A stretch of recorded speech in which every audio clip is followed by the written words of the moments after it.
Ayan, gusto ko muna bumati ng magandang hapon, magandang gabi po sa ating lahat. Ayan, gusto ko na bumati sa dalawang couple dyan. Ayan, happy wedding sa inyong dalawa. Congrats sa inyong dalawa, Mr. Bunso and Unica. And sana, stay strong, more love, na ano man yung dumating. Sana ito na, kapitan nyo ha, maigi. Yung kasalitang away-away lang, walang hiwalayan. Kasi bakit kamo? Kasi kasal na to ha, kasal na kayo sa imo. Na naway sana panindigan nyo hanggang sa huli, hanggang sa makita kayong dalawa. And ayan, inunahan mo na nga kami ikasal, Mr. Bunso, kinasal ka na.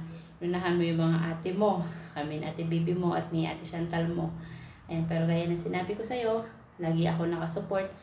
Lagi lang ako nasa likuran mo, di ba? Lagi ko yan nire-remind sa'yo. Gabay, nandiyan lang ako para gumabay sa'yo bilang isang nakakatandang ate. And I hope na sana hanggang sa makita na kayong dalawa. Sana stay strong na talaga. Ayan, nakapit na talaga. Kapit na.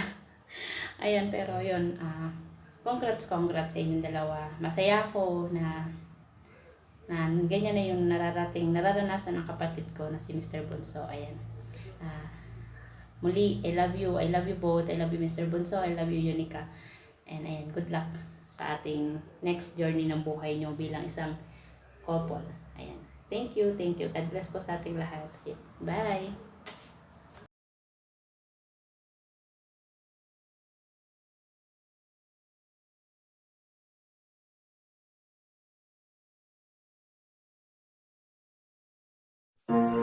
Hello, Sis Hi, Mr. Bunso.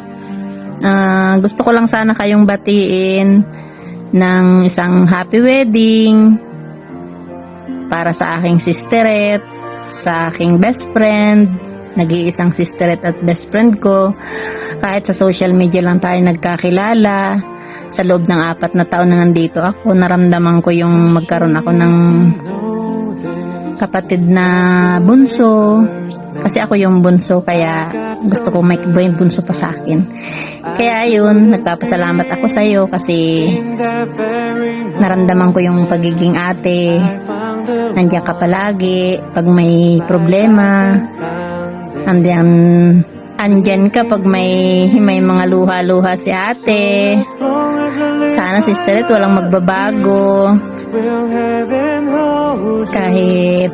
Kahit malayo tayo, sana lagi tayo manatili tayo lagi na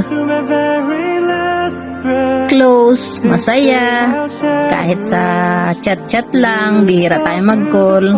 Ayun nga, hindi ko na pahahabain. Basta, wish ko lang sa inyong dalawa na sana magtagal yung kung ano man yung meron kayo.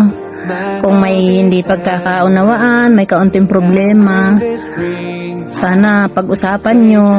Huwag nyong dadaanin palagi sa init ng ulo or tampuhan. Mas maganda yung lagi ninyong pag-usapan kung ano yung mga pagkukulang, pagkakamali ng bawat isa sa inyo. Hindi masama ang tumanggap ng pagkakamali, basta sa ikatatahimik at ikabubuti ng relasyon ninyo. Ayun nga. Happy wedding ulit sa inyo. Wala na akong masabi. Basta happy wedding. Mr. Bunso at Unica Iha. Sisteret, I love you. Happy wedding. Mwah.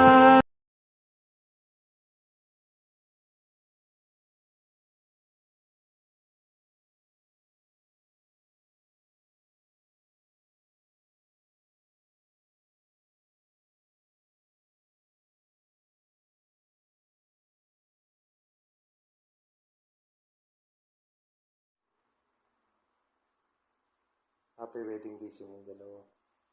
Kapatid na Unica at Utol, Mr. Bunso. Sana maging masaya kayo sa tatahakin ng buhay. At magmahala kayong dalawa.